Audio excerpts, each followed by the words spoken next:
여러분 지난주 잘 말씀 기억하시죠? 빌립이 사마리아에 들어가서 놀라운 전도의 결실을 맺었어요. 그의 전도는 사마리아 성 전체를 뒤흔들어 놓는 그런 복음의 역사였어요. 그래서 25절에 보면 온 성이 다 기뻐하였다 이렇게 되어 있어요. 믿는 자 한 사람이 얼마나 중요한가를 볼 수 있어요. 그 성은 사실은 죽은 성이었어요. 그리고 유대인들도 더 이상 같은 민족이라고 인정하지 않는 성, 그 안에는 수많은 이교도 문화들이 창궐해 있는 마술사들이 거기서 득세하는 그런 곳이었는데, 빌립 한 사람이 들어감으로 인해서 그 도시 전체가, 그 성 전체가 완전히 바뀌게 됐어요. 우리 동탄 꿈의 교회는 이 동탄 신도시에 있습니다.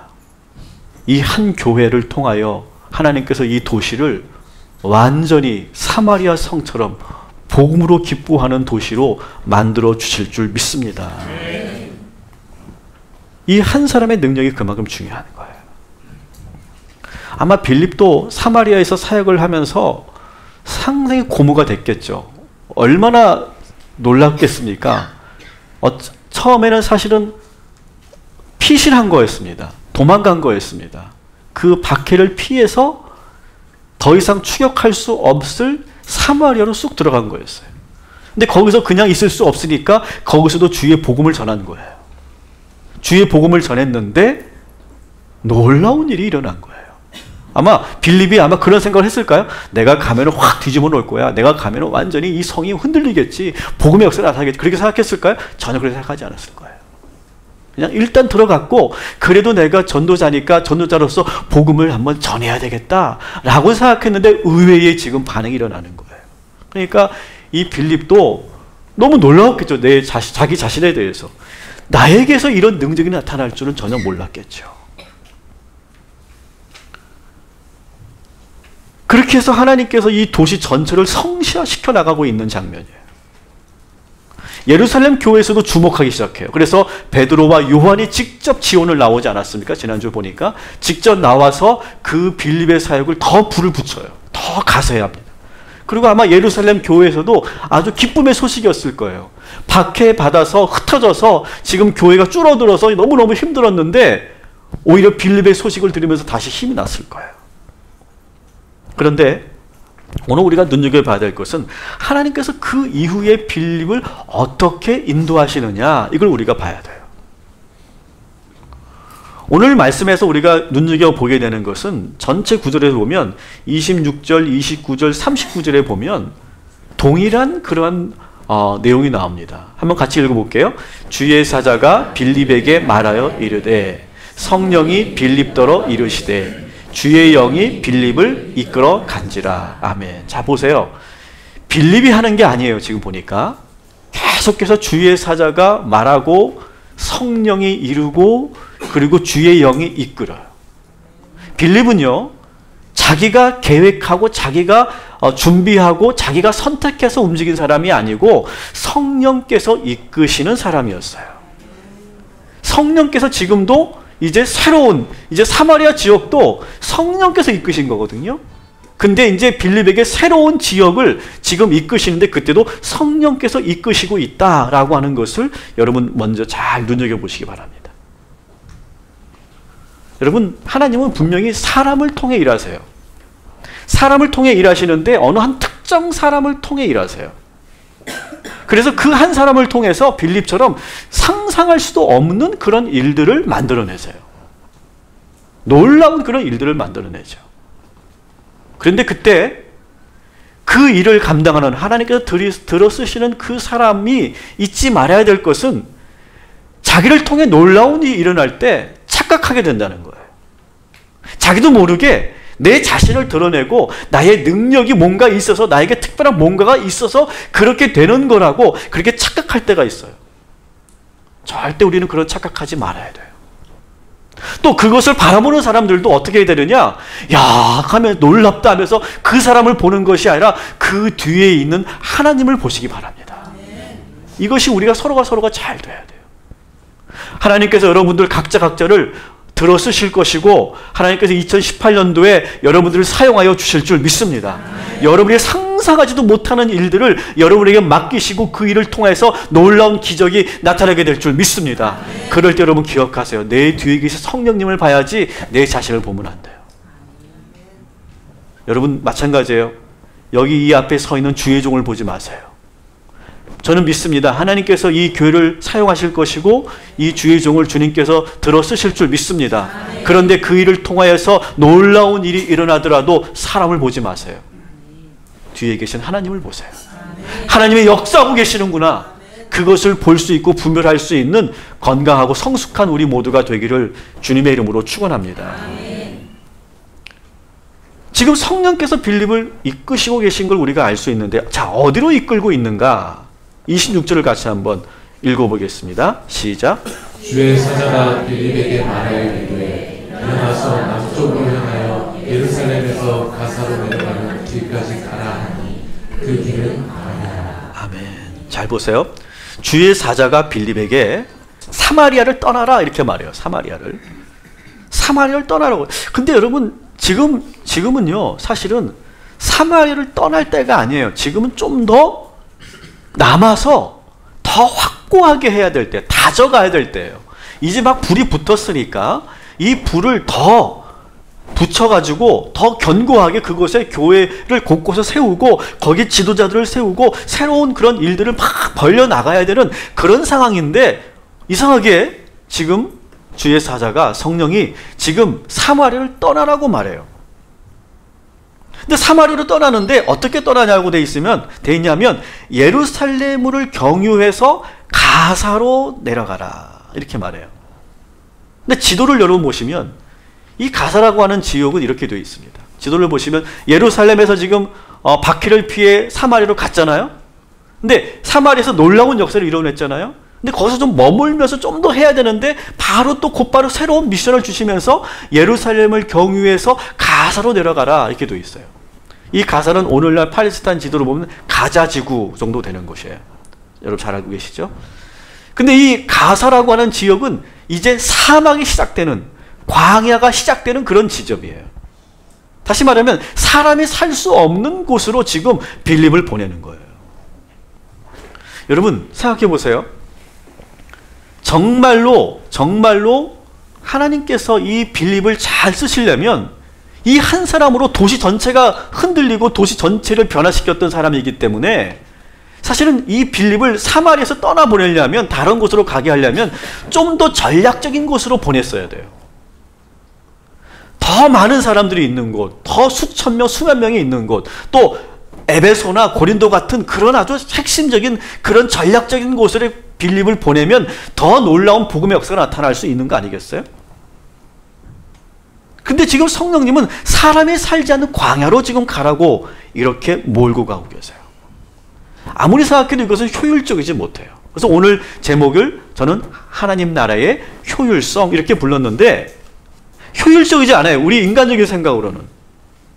한 사람으로 해서 수천 명, 수만 명을 영향을 줄 수 있는 사람을 지금 사람이 없는 곳으로 이끌고 가는 거예요.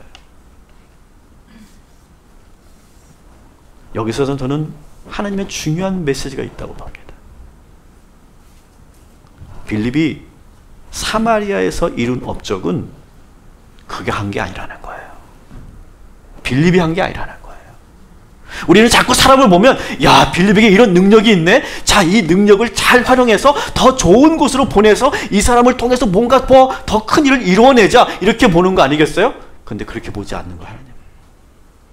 여러분, 하나님의 모든 일은 사람이 하는 것이 아니라 하나님이 하는 것임을 기억하시기 바랍니다. 지금 그걸 보여주고 있는 거예요. 빌립도 이 사실을 잘 알고 있어요. 그러니까 빌립이 광야로 가라고 할 때 빌립이, 아이 하나님, 제가 지금 이 사마리아에서 지금 행한 이 일을 보시면 저를 어디로 배치하실지 아실 거 아닙니까? 저를 이곳으로 배치하시면 더 좋으실 텐데요. 이렇게 말하지 않는 거예요. 가라! 라고 하면 빌립은 아멘 하고 가는 거예요. 그가 어떤 성과를 내었든 그건 중요하지 않아요. 오직 성령님의 인도하시는 대로 순종하는 거예요. 빌립은 그 순종에 그대로, 그 명령에 그대로 순종하며 광야로 들어가고 있어요. 여러분, 이것이 빌립의 두 번째 정신이에요. 빌립의 첫 번째 정신, 여러분 전혀 기억 못하실 텐데 지난주에 빌립의 첫 번째 정신이 뭡니까? 내가 할 수 있지만 교회 질서를 위해서 베드로와 요한 사도에게 성령사를 맡겼죠. 이게 빌립의 첫 번째 정신, 교회 질서를 위한 것. 두 번째 정신은 뭐냐? 하나님께서 명하시면 무조건 순종한다. 이것이 빌립의 두 번째 정신이에요. 여러분, 하나님의 일도 그렇고 여러분의 모든 일도 그렇고 결국은 내가 하는 것이 아니라 하나님이 하고 계심을 믿으시기 바랍니다. 우리 그리스도인들은 늘 그런 마음을 가져야 돼요. 내가 이렇게 하면 나에게 이런 능력이 있으니까 내가 이렇게 해야 되겠지, 내가 이렇게 하면 잘 될 거야, 이렇게 생각하는 것이 아니라 모든 것, 여러분 지금 이루고 있는 모든 것들도 다 하나님이 주신 것이고 하나님께서 이루신 것인 줄 믿으시기 바랍니다. 그 마음을 가지면 우리는 순종하게 돼요. 저절로 무조건 순종하게 되는 거예요. 사마리아도 빌립은 순종해서 들어간 것이고 광야도 지금 광야도 똑같이 순종해서 들어가는 거예요. 자, 그렇다면 그래도 우리가 궁금한 게 있죠. 그래도 왜 하나님께서 굳이 이 능력이 많은 빌립을 광야로 내모셨을까? 성령님은 광야에서 지금 한 사람을 만나게 하세요. 27절 같이 읽겠습니다. 시작. 그러나 가서 보니 에디오피아 사람 곧 에디오피아 여왕 간다게의 모든 국부를 맡은 관리인 내시가 예배하러 예루살렘에 왔다가. 아멘. 자, 그 광야에서 한 사람도 없을 줄 알았는데 한 사람을 만나게 했어요. 에디오피아 사람이고 그는 에디오피아 여왕 간다게의 모든 국고를 맡은 관리 내시였어요. 근데 그가 오늘 말씀에 보니까 예배하러 예루살렘에 올라갔다가 돌아오면서 수레를 타고 선지자 이사야의 말씀을 읽고 있어요. 그때 성령님이 말씀하시죠. 빌립에게 그 수레에 가까이 가라. 성령님께서는 빌립이 이 한 사람을 위해서 광야로 들어가라고 하신 거예요. 저는 여전히 현대인이기 때문에 이 세상의 경제 원리로 본다면 참 비효율적이에요. 하나님의 입장에서 본다면 그 한 사람이 귀할지 모르겠지만 사실은 빌립과 같은 사람을 더 많은 사람이 있는 곳으로 배치하는 것이 더 좋을 텐데 결국 겨우 이 한 사람을 만나게 하기 위해서 빌립과 같은 사람을 광야로 모신 거예요. 그래서 저는 이 말씀을 보면서 제가 깨달은 것이 뭐냐면 여러분, 하늘나라의 셈법은 이 세상의 셈법과 많이 다르다는 거예요. 하늘나라의 셈법은 뭐냐? 사마리아의 수천 명과 광야의 한 명 모두가 동일하다고 보는 거예요. 모두가 다 귀한 영혼이라고 보는 거예요. 그래서 예수님의 비유에서 보면 99마리의 양보다 한 마리의 양을 찾아 헤매는 그 목자를 여러분 기억하시죠? 하나님의 셈법은 바로 그래요. 여러분, 우리 하나님께서는 한 영혼을 위해 빌립과 같은 사람을 보내는 그런 분이 우리 하나님이시고 이것이 하늘나라의 셈법이라는 사실을 기억하시기를 주님의 이름으로 축원합니다. 자, 이제 우리는 이 에디오피아의 내시, 이 사람이 과연 누군가를 좀 봐야 되는데 우리가 좀 특이한 부분은 뭐냐면 그는 유대인이 아니에요. 분명히 아프리카 사람입니다. 그죠? 북아프리카 에디오피아의 사람이에요. 어쩌면 흑인이었을 가능성도 있단 말이죠. 근데 그가 어떻게 하나님을 믿게 되었는지를 안 나와요. 우리가 성경을 좀 보면 아니 어떻게 이 사람이 하나님을 믿게 되었을까? 이해가 안 되는 그런 인물들 꽤 많이 나오고요. 우리 주변에도 보면 그런 경우가 있어요. 누구한테도 한 번도 전도받지 못했는데 성령이 임하고 하나님의 감동이 임해서 예수 믿은 분들이 있어요. 여기 계신 분들도 아마 그런 분들이 분명히 계실 거예요. 이 에티오피아 내시는 바로 그런 사람이었던 것 같아요. 어떤 이유에서 하나님을 믿게 되었는지는 이 이야기는 나오지 않는데 어쨌든 이 사람이 하나님을 믿게 됐는데 이 사람은 하나님을 믿는데 대충 믿은 것이 아니라 제대로 믿었다는 거예요. 하나님이라고 하는 존재가 막 나한테 임하고 강력하게 그 감동이 임했는데 그 임한 그 체험을 더 경험하고 싶어서 어떻게 했냐? 그가 자기의 고국 에디오피아에서 예루살렘까지 예배하러 갔다는 거예요. 여러분, 이게 참 놀랍지 않습니까? 누구에게도 전도받지 않은 거고 누구도 그를 이끌지 않았는데 저절로 하나님을 믿게 되었고, 그리고 자발적으로 예루살렘까지 일부러 다른 일 때문에 간 것도 아니고 예배하기 위해서 예루살렘을 간 거예요. 그리고 돌아오는 길에 수레를 타고 선지자 이사야의 글을 읽고 있어요. 그는 하나님을 믿을 때 대충 믿은 것이 아니라 철저하게 제대로 믿음 생활을 했다는 거예요. 그런데 참 안타까운 것은 이 에디오피아 내시가 얼마나 대단합니까? 그렇게 예배드리러 여러분 예루살렘 성당에 다 나타났다고 생각해 보세요.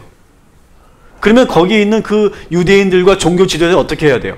이 세 가족을 잘 환영해야 될 거 아니겠어요? 근데 아무도 이 에디오피아 내시에 대해서 관심을 갖지 않아요. 31절을 보세요. 같이 읽습니다. 대답하되 지도해 주는 사람이 없으니 어찌 깨달을 수 있느냐. 예배드리러 갔어요. 예배드리러 갔는데 그 어느 유대인도 관심을 안 가져주는 거예요. 근데 왜 관심을 안 가져주는가 봤더니 두 가지 이유가 있어요. 일단 첫 번째, 이방인이에요. 어쩌면 흑인이었을 가능성이 있다고 그랬죠. 그러니까 딱 보니까 자기들과 지금 완전히 민족이 다르니까 아예 이방인 취급하는 거예요. 아예 거들떠 보지 않는 거예요. 관심 갖지 않는 거예요. 더구나 여러분 그 예루살렘 성전을 보시면 이방인들이 성소로 들어가지 못하잖아요. 이방인의 뜰에만 머물러 있게 하잖아요. 그 이방인의 뜰에서 제대로 교육받지 못한 그 이방인들이 하나님을 바라보면서 기도하는데 유대인들이 거기에 관심 갖지 않아요. 오든지 말든지 신경을 안 써요. 더구나 그는 직업이 뭐라고요? 내시였어요. 내시. 이 유대인들은요, 이 내시에 대해서는 상당히 그 안 좋은 그런 느낌을 가지고 있어요. 거세된 남성이니까. 실제로 신명기 23장 1절에 보면 이런 표현이 있어요. 고환이 상한 자나 음경이 잘린 자는 여호와의 총에 들어오지 못하리라. 이런 말이 있으니까 더구나 이방인인데다가 내시니까 아예 상종조차 안 하고 아예 관심조차 두지 않는 거예요. 저는 이 대목을 보면서 이 예루살렘 유대교 성전이 왜 결국 그렇게 부흥하지 못하고 그렇게 쇠퇴했는가를 알 수 있어요. 여러분 생각해 보세요. 아프리카에서 지금 달려온 이 세 가족 얼마나 귀합니까, 여러분? 그것도 지금 자발적으로 예배하러 왔어요. 그리고 말씀을 막 알고 싶어하고 사모해서 막 봐도 이해하지 못하는 그 말씀을 계속 읽고 또 읽고 또 읽고 또 읽고 또 읽는 거예요. 여러분 그걸 보면 너무 귀하지 않아요? 정말 귀할 것 같아요.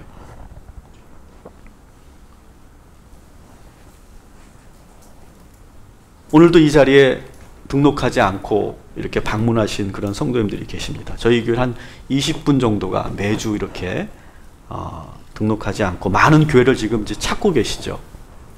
그러면서 지금 우리 교회도 방문하고 보시고 또 주변 교회도 방문하고 계십니다. 근데 저는 그분들을 보면서, 여러분들을 보면서 정말 귀해요.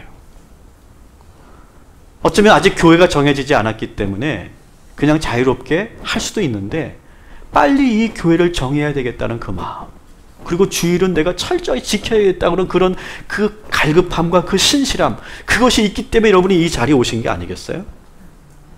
우리 교회는 그런 분들을 너무너무 소중하게 여겨야 된다고 저는 믿습니다. 그래서 우리 교회 이제 새가족 팀이나 우리 이제 담당하는 그런 분들이 이제 여러분들이 이제 오시면 딱 낯선 얼굴이 보이잖아요. 그러면 눈이 파삭파삭 돌아갑니다. 그리고 막 그렇게 그 관심을 갖습니다. 근데 그게 여러분 부담스러운 거 알아요, 제가. 막 시선이 막 오는 게 부담스럽죠. 근데 한번 바꿔놓고 생각해 보세요. 여기 이 에디오피아 내시처럼 예루살렘 성전에 갔는데 아무도 관심을 안 가져. 아무도 거들떠 보지 않아. 내가 좀 뭔가 알고 싶고 내가 좀 더 이 교회에서 뭔가 예배하고 싶고 내가 소속되고 싶은데 아무도 가이드해 주지 않고 안내해 주지 않는다고 생각해 보세요. 얼마나 그게 또 서운하겠어요. 일단 저희 교회 새가족 담당하는 분들은 아주 좀 제가 보기엔 좀 극성스러운 부분이 없지 않아 있어요. 일단은 나갈 때 어떻게 합니까? 꼭 식사하고 가시라고. 식사하고 가시라고. 밥 먹으라고.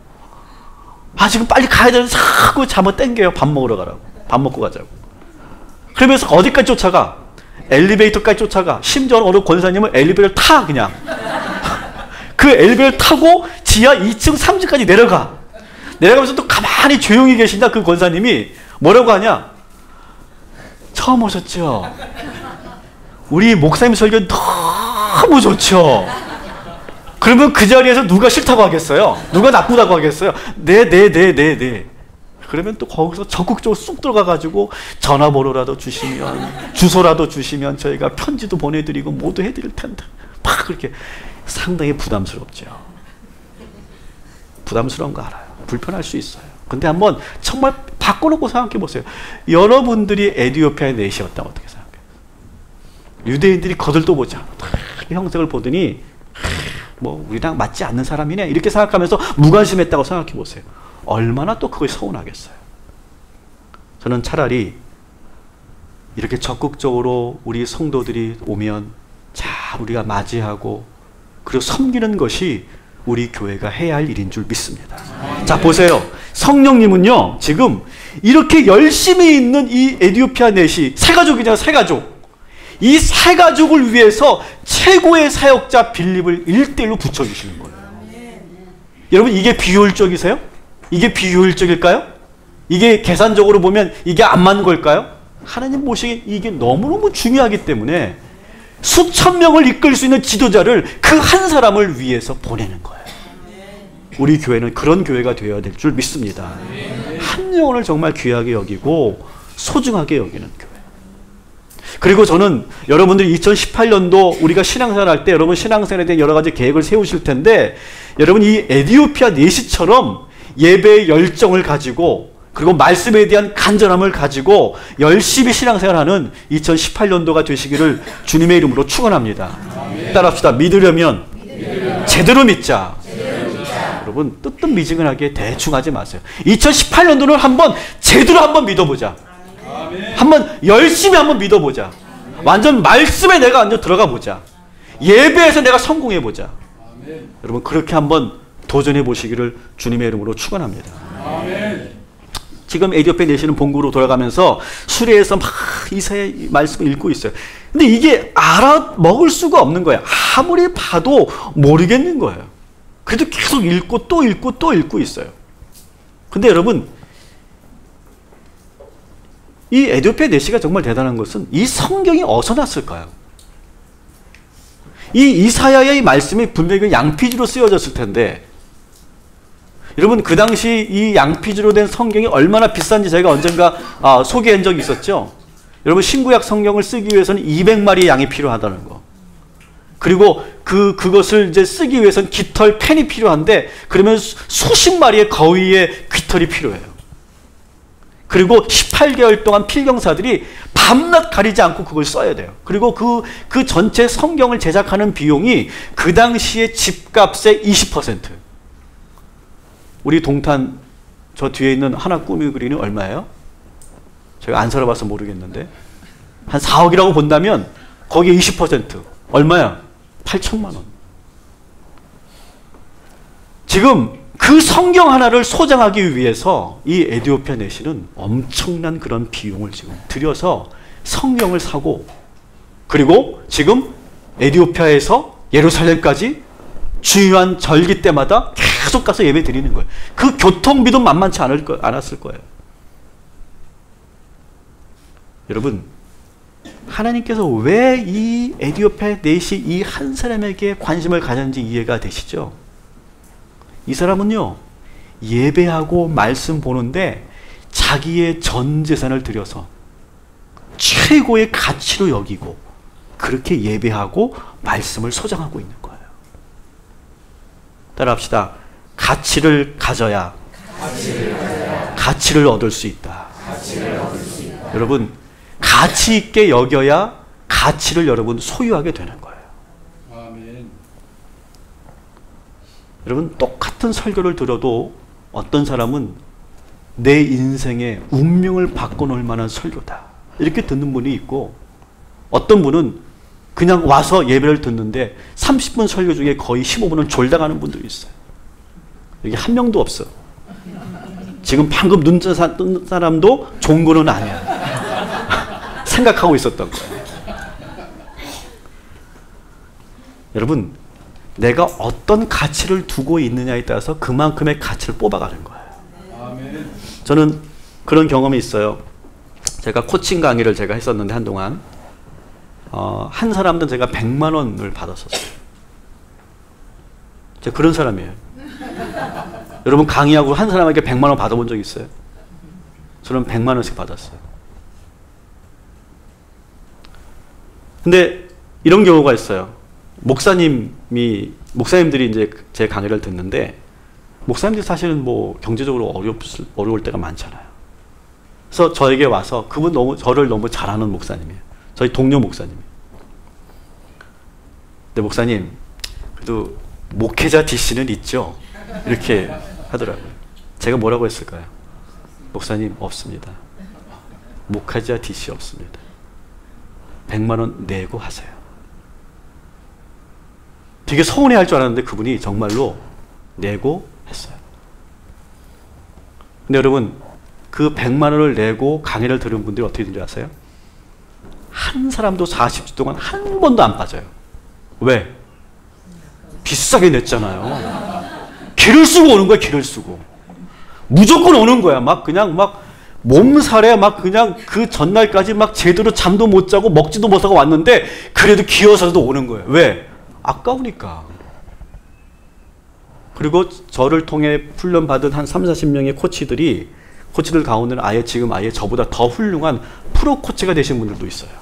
저보다 더 잘해요, 일단은. 제가 거기서 배운 것이 있어요. 내가 여기에 가치를 두면 그만큼 가치를 뽑아가요. 오늘 여러분 이 예배를 1000만 원짜리 예배라고 생각하시면 여러분, 그렇게 여러분이 그만큼의 가치를 얻어가게 될 줄 믿습니다. 지금 이 에티오피아 내시의 이 신앙은 뭐냐? 최고의 가치를 여기에 두는 거예요. 몇 천만 원을 내가 부어서라도, 내가 예루살렘으로 왔다 갔다 하면서 내가 수많은 그런 비용이 깨지고, 내가 그로 인해서 내가 관리자로서 내가 고국에서 어려움을 당한다 할지라도 나는 우선순위를 예배에 두겠다라고 마음을 먹고 그렇게 했더니 하나님께서 눈여겨보시고, 그래서 정말 가치 있는 빌립을 그에게 붙여주는 거예요. 여러분, 우리의 신앙은 그만큼 가치 있는 것인 줄 믿으시기 바랍니다. 이 주일 예배는 여러분들에게 정말 가치 있는 예배가 되기를 주님의 이름으로 축원합니다. 어느 가족이 주일 예배를 드리고 나서 차를 타고 가면서 이런저런 얘기를 하는데, 남편이 이렇게 얘기합니다. 오늘 목사님 설교를 아예 죽을 쓰더만 죽을 써. 야, 참네. 아니, 어떻게 설교를 그렇게 하지? 그렇게 말하는 분들 있으시죠? 제가 알아요, 다. 그때 옆에서 부인이 뭐라고 하냐면, 설교만 죽써요? 오늘 성가대가 완전히 그냥 박살나더만 박살나. 아니, 음이 삐져나오고 박자 틀리고 가사 틀리고 아주 난리가 나도마냥 난리가 나. 그래. 그래서 교회에 대해서 이런저런 예배에 대해서 이렇게 막 얘기를 하니까 뒤에 있는 스마트폰 게임을 하던 이 아들이 이렇게 말합니다. 엄마, 아빠, 그만하세요, 그만. 어? 아니, 1,000원 내고 그 정도 구경했으면 됐지. 뭘 더 바래요, 뭘 더. 그러더라는 거예요, 여러분. 그 예배의 가치를 1,000원에 두니까 가치가 안 느껴지지 않는 거예요. 여러분, 2018년도 그랬으면 좋겠어요. 모든 예배 여러분 가치를 두시고, 여러분들이 정말 열심을 내시고, 믿을 거면 제대로 확실히 믿는 2018년도가 되기를 주님의 이름으로 축원합니다. 어느 집사님 제가 새가족 신방을 광교에서 했었는데 그분이 자기 간증을 이야기하는데 그분이 군 생활을 하는데 너무너무 힘들었대요. 아마 이제 뭐 군 생활을 할 때 힘들 거 보통 이제 고참들이 괴롭히거나 그럴 때가 많이 힘든데 너무너무 고통스럽고 힘들었는데 그때 자꾸 마음속에 그전까지는 한 번도 교회를 가보지 않았대요. 근데 자꾸 마음속에 무슨 감동이 일어나느냐? 성경을 읽어봐라. 성경을 읽어봐라. 그래서 내무반에 뭐 이렇게 적어도 성경 한 권씩은 있으니까 이제 자꾸 그 성경이 눈에 들어오면서 자기도 모르게 그냥 그 감동에 이끌려서 그 성경을 보기 시작했대요. 너무너무 힘드니까. 뭔가 의지하고 싶은데 의지할 게 없으니까 보기 시작했다는 거예요. 창세기서부터 읽는데 사실은 뭔 말인지 모르겠다는 거예요. 창세기를 읽는데 뭔 말인지 모르겠고 레위기를 들어갔더니 완전히 이건 뭐야? 이건 뭔지 모르겠고 막 그런데도 자꾸 마음속에서는 자꾸 성경을 봐라. 성경을 봐라. 그게 자꾸 움직이더래요. 내 마음을. 그래서 어쩔 수 없이 계속해서 억지로 읽어나가는데 뜻은 모르겠고 전혀 믿어지지도 않고 그렇게 막 읽고 있는데 이사야쯤 갔는데 갑자기 이사야 말씀에서 특히 도살장으로 끌려가는 어린 양에 대한 말씀을 읽는데 이사야의 가슴이 뜨거워지고 왈칵 눈물이 쏟아지더래요. 근데 그때 경험은 뭐냐면 여전히 머리로는 이해가 안 되고 머리로는 믿어지지가 않는데 가슴이 뜨거워지더라는 거예요. 그래서 계속 그 말씀을 읽는데 자꾸 눈물이 쏟아지더래요. 근데 어느 순간 그 눈물이 쏟아지고 가슴이 뜨거워지면서 그 머리까지 뜨거워지면서 점점점 믿어지기 시작하고 그때부터 하나님을 알게 되기 시작하고 신약에 들어가서 예수님을 만나게 됐다는 거예요. 아멘. 저는 이 이야기를 들으면서 얼마나 제가 은혜를 받았는지 몰라요. 제가 신방하면서 은혜 받았던 그때가 처음인 것 같아요.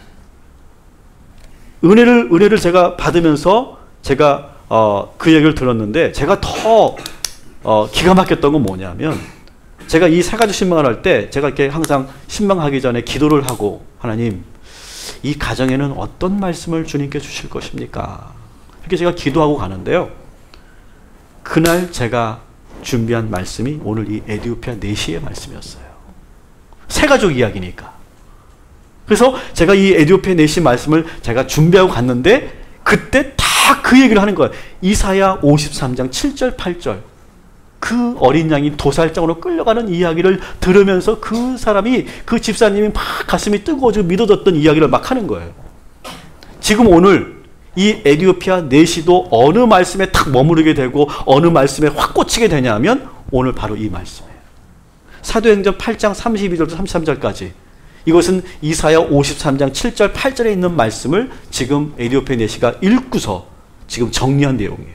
같이 한번 읽겠습니다. 시작. 읽는 그 성경 구절은 이것이니 이렇으되 그가 도살자에게로 가는 영과 같이 흘려갔고 털 깎는 자 앞에 있는 어린양이 조용함과 같이 그의 입을 열지 아니하였도다. 그가 굴욕을 당했을 때 공정한 재판도 받지 못하였으니 누가 그의 세대를 말하리요. 그의 생명이 땅에서 빼앗김이로다 하였거든. 아멘. 이 에디오피아 내시도 지금 아까 그 집사님처럼 이 말씀에 자꾸 멈추게 되는 거예요. 이게 무슨 말씀이실까? 근데 이상하게 마음에는 뭐 뭔가 끌림이 있고 뜨거워지는데 이해는 못하겠고 계속 읽고 계속 보고 있는 거예요. 근데 그때 빌립이 나타났고 빌립을 보자마자 곧바로 지금 이 말씀에 대해서 물어요. 34절 35절 이렇게 묻습니다. 시작. 그 내시가 빌립에게 말하되 청하건대 내가 묻니 선지자가 이 말을 것이 누구를 가리키느냐 자기를 가리킴이냐 타인을 가리킴이냐. 빌립이 입을 열어 이 글에서 시작하여 예수를 가르쳐 복음을 전하니. 아멘. 이게 누구냐? 이 도살장으로 끌려가는 이 어린 양이 누구냐? 여기 나오는 이사야냐? 아니면 또 다른 타인이냐? 누구냐 도대체? 자꾸 나는 이 말씀이 자꾸 멈춰서 계속 듣게 하고 보게 하는데 이 말씀이 뭔가 있는 것 같은데 이 뜻을 모르겠다. 이게 누구냐 도대체? 그때 지금 빌립이 누구라고 말합니까? 이 어린 양이 누구라고 말합니까? 예수다라고 말해요. 아멘. 여러분 생각해 보세요. 만일 이 에디오피아 내시가 빌립을 만나지 않고 유대인을 만났다고 생각해 보세요. 유대인에게서 성경을 배운다고 생각해 보세요. 그래서 이 구조를 가지고 물었다면 유대인은 뭐라고 대답했을까요? 아, 그거 우리 민족이 기다리는 메시아야. 거기까지 똑같아요. 근데 그 메시아는 아직 오지 않았어. 우리는 메시아를 기다리고 있는 거야. 그렇게 말했다고 생각해 보세요. 아, 그렇군요. 라고 유대인을 통해서 배웠지만 그는 메시아를 만났을까 못 만났을까? 못 만났겠죠. 지금까지 기다렸겠죠. 그런데 빌립을 만났어요. 빌립을 만나서 그 메시아가 누구냐? 바로 예수다. 그렇게 말을 듣고 그렇게 배우는 순간 그는 예수를 만나게 된 거예요. 여러분, 성경을 누구에게 배우느냐가 되게 중요해요. 어느 교회에서 성경을 배우느냐가 저는 대단히 중요하다고 하는 거예요. 2018년도 제가 여러 가지 우리 동탄 꿈의 교회 목회 계획을 하면서 말씀을 더 깊이 배우는 한 해가 되자. 이것이 제가 여러 가지 방향 중에 하나예요. 제자 훈련 마치신 분들, 아, 이제 뭐 나는 다 했어. 그랜드 슬랩 했어. 이제 더 이상 배울 게 없어. 착각하지 마세요. 그 다음일 준비되고 있어요. 이제는 말씀을 제대로 배워야 돼요. 말씀. 그래서 성경 66권을 제대로 볼 수 있는 안목을 갖춰주는 그런 훈련을 1년 내내 하게 될 거예요. 그래서 1월에는 저희들이 5일 동안 월요일부터 금요일까지 계속 와가지고 신약 통독을 할 거예요. 그래서 여러분이 5일을 참여하면 신약 성경을 완전히 다 떼는, 한번 읽게 되는 그런 신약 성경 통독을 하게 될 거고, 이제 신약을 하고 나면 이제 그 이후에 또 구약을 해서 적어도 우리 교회 성도들 모두가 다 일독을 하자. 일독. 성경 일독은 다 하자. 집사, 성도 그 이하 모든 성도들이 다 일독을 하자. 그러면 지금 뭐 2독, 3독 하시는 분들은 뭐 당연히 더 많이 할 수 있겠죠. 성경을 많이 읽자. 그 다음에 2월 달부터는 뭐 할 거냐면 이제는 성경 공부를 시작할 거예요. 그래서 성경이 읽어지네 라고 하는 교재가 있죠. 그거를 가지고 이제 성경 공부를 시작할 겁니다. 아예 외부에서 전문 강사를 저희들이 초빙해가지고 그분을 통해서 먼저 성경을 배우는 그런 훈련을 할 거예요. 그래서 성경을 딱 이제는 보면 이제 한눈에 쫙 들어와서 성경을 보면서 역사 이야기에서부터 어려운 용어, 개념, 웬만한 걸 어느 정도 다 알면서 성경을 보는. 그래서 저는 그랬으면 좋겠어요. 우리 성도들과 저와 이랬으면 좋겠어요. 제가 말씀을 전하잖아요. 그러면 수준 높은 그런 수준의 성도들은 이렇게 보는 거예요. 야, 목사님은 오늘 이 본문을 이렇게 해석하셨구나. 나는 이렇게 해석했는데, 야, 이렇게 해석하는 것도 참 의미가 있구나. 그 정도의 수준이 돼야 돼. 근데 지금은 어느 정도 수준이냐? 처음 보는 이야기야, 이게. 에티오피아 넷이 뭐 처음 보는 이야기. 다 지금 처음 듣는 이야기. 그래서 여러분들의 얼굴은 그 표정을 보면 너무너무 순진난만해. 처음 듣는 옛날 이야기 듣는 것 같은 그런 표정이야. 근데 그것이 아니라, 야, 오늘 목사님의 관점이 이런 관점이구나. 이렇게 해석하셨구나. 서로가 그렇게 하면서 뭔가 이렇게 교감이 이루어지고, 또 끝나고 나면 목사님 저는 성경 이렇게 봤습니다. 어떻습니까? 그것도 참 좋은 관점이네요. 서로가 그렇게 성경적으로 토론하고 같이 대화를 나누는 그 정도의 수준, 그런 교회가 될 줄 믿습니다. 지금 이 에티오피아 내시에게는 그런 말씀의 능력이 나타나기 시작한 거예요. 그리고 예수를 만났어요. 성경을 제대로 가르쳐주는 빌립을 통해 예수를 만났어요. 예수의 복음을 듣고서 이 에티오피아 내시가 이 감동을 어떻게 할 수 없어요. 그냥 돌아갈 수 없어요. 그래서 자기가 먼저 빌립에게 세례를 받고 싶다고 얘기합니다. 36절, 38절 같이 읽습니다. 시작. 길이 가다가 물이 있는 곳에 이르러 그 내시가 말하되 보라, 물이 있으니 내가 세례를 받음에 무슨 거리낌이 있느냐. 이에 명하여 세례를 멈추고 빌립과 내시가 둘 다 물에 내려가 빌립이 세례를 베풀고. 아멘. 처음에 그는 예수를 몰랐어요. 그냥 원래 그는 유대교만 알았어요. 그죠? 그래서 예루살렘 성전에서 절기에 따라 제사하는 것만 알았어요. 근데 빌립을 만나면서 예수를 알게 됐고 예수를 믿게 됐고 이제는 유대교인이 아니라 그리스도인이 됐어요. 누구를 만나냐가 대단히 중요하다는 거예요. 여러분 빌립이 어땠을까요? 이 세례를 탁 주는 이 순간을 보면서 제가 빌립이었다면 막 가슴이 뜨거워졌을 것 같아요. 막 뭉클했을 것 같아요. 사실 아니 왜 나를 이 광야로 하나님께서 성령께서 가라고 하셨을까? 처음에는 그게 좀 이해가 안 됐지 않았겠어요? 인간적인 마음이 왜 없었겠어요? 아, 내가 좀 더 여기 있으면 좋을 텐데. 근데 자꾸 성령이 내 모시니까 오긴 왔어. 순종을 하긴 했어. 근데 왔더니 아무도 없어. 기껏 있는 게 딱 한 사람이었어. 근데 그 사람에게 복음을 전했는데 그 사람이 곧바로 예수를 믿고 영접하고 세례를 지금 받으려고 탁 엎드려 있는 그 순간 이 빌립의 마음속에서 그렇구나. 이래서 하나님이 나를 이렇게 인도하셨구나. 이것을 느끼게 되는 거예요. 마음에 지금 감동이 일어나기 시작하는 거예요. 그러면서 38절 말씀을 여러분 다시 한번 읽어보겠습니다. 시작. 이에 명하여 수레를 멈추고 빌립과 네시가 둘 다 물에 내려가 빌립이 세례를 베풀고 둘이 물에서 올라올세 주의 영이 빌립을 이끌어간지라 네시는 기쁘게 길을 가므로 그를 다시 보지 못하리라. 아멘. 자 보세요. 지금 이 그림이 정말 저는 은혜가 돼요. 두 사람이 물에 탁 내려갔어요. 허리까지 아마 물이 찼겠죠. 그래서 빌립은 지금 이 네시의 머리에 손을 얹고 그를 침례하기 위해서 지금 들어가 있어요. 그리고 이 네시는 지금 세례받기 위해서 조용히 두 손 모으고 기도하며 예수님을 영접하고 있어요.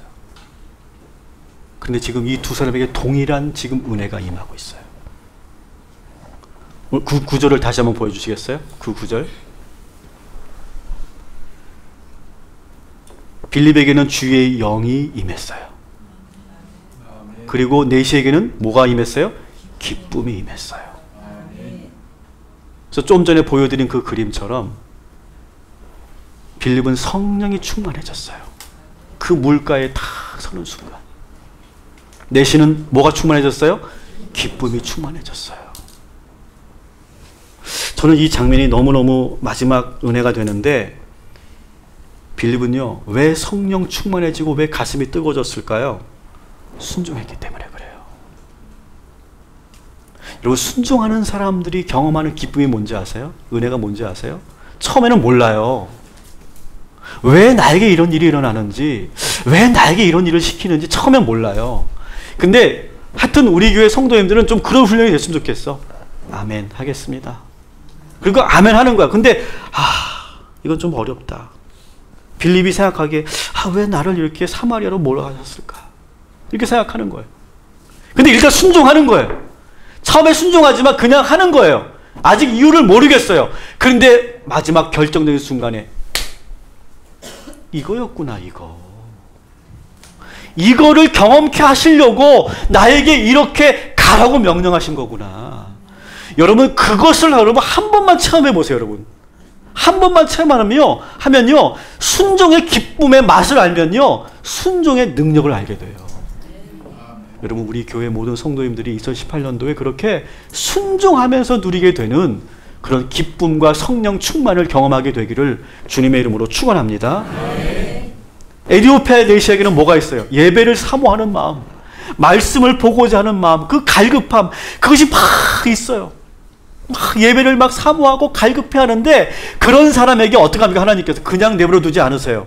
반드시 하나님께서 기쁨의 영을 부어주시는 거예요. 그래서 지금 너무너무 띨씩 기뻐하는 거예요. 지금 예수를 알게 됐고, 예수를 내가 영접했고, 내가 그리스도인이 되었고, 내가 지금 세례를 받았어요. 더 이상 바랄 게 없는 거예요. 기쁨으로 지금 곡으로 돌아가고 있는 거예요. 여기 계신 모든 성도님들, 순종함으로 성령 충만함의 은혜를 누리시기 바랍니다. 아멘. 말씀을 사모하고 예배를 통해서 기쁨의 충만함이 여러분에게 임하시기를 주님의 이름으로 축원합니다.